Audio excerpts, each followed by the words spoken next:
welcome to Venture Cafe Presents. I'm Christine Dunn, and joining me here at the Venture Cafe's Robotics Night is Joe Jones. He is the co-founder and CTO of Franklin Robotics, which is pretty recent. It's a pretty new company, isn't it? It's about a year old, yeah. And so you said that you like to focus on practical robots. So tell me a little bit about why that laser focus on the practical robot. Well, I've been in robotics for many years, for over 30 years. And when I first got into robotics, it seemed so exciting. There were so many interesting people who were working really hard on it. I thought, well, in a few years, there's going to be robots all over the place, and they're going to be doing all kinds of exciting things. Many years passed, and there still weren't any robots anywhere doing anything interesting. So I thought that maybe the reason for this was because roboticists were sort of loving robots to death.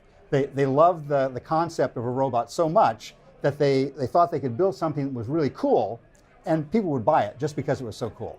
And that kept not happening.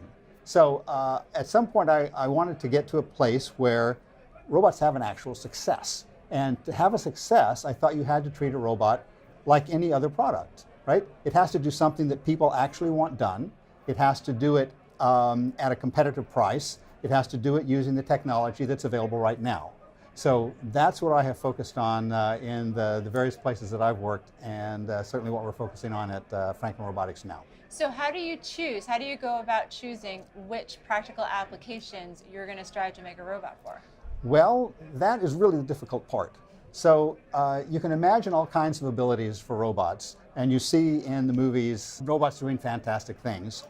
But when you actually look at the state of the art of what they can do, they're really pretty limited. So you have to find some application where you can apply the strengths of the robot to that application and the weaknesses don't come into play.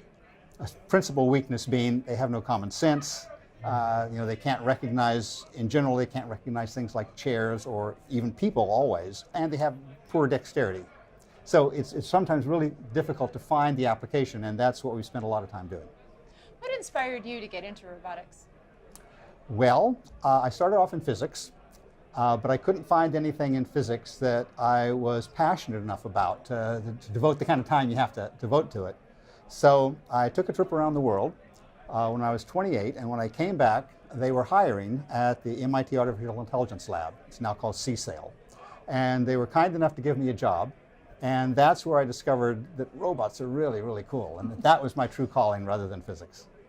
So your company now has come out with the turtle, right? We are developing the turtle. You're developing the turtle. So where did that idea come from? Well, it's a weeding robot for your garden, and weeding robots, it's not really a new idea, right?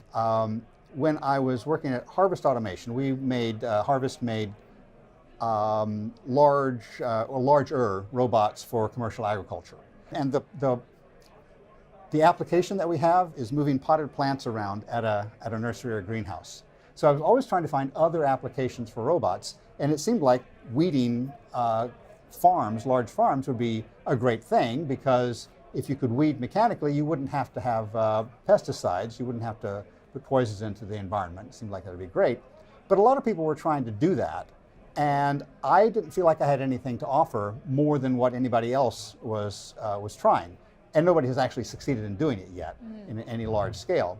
But then I was at I think it was Robo Madness a year or so ago, and someone there suggested doing robots for gardeners, and immediately it seemed like a great idea, because the kinds of things that you have to be able to do in a commercial farm, you don't necessarily have to do on a small garden. For example, the way that we discriminate between weeds and plants, you want the robots to chop down the weeds but leave the plants alone, the crops alone. We discriminate on size, which means that if you have a seedling, if you're a gardener, you can put a little collar around the seedling, and then the robot will know to leave it alone. Okay. So you can do that in a garden if you have 50 or 100 plants. Right, but if you have 1,000 acres of corn, right, you are not going to do that.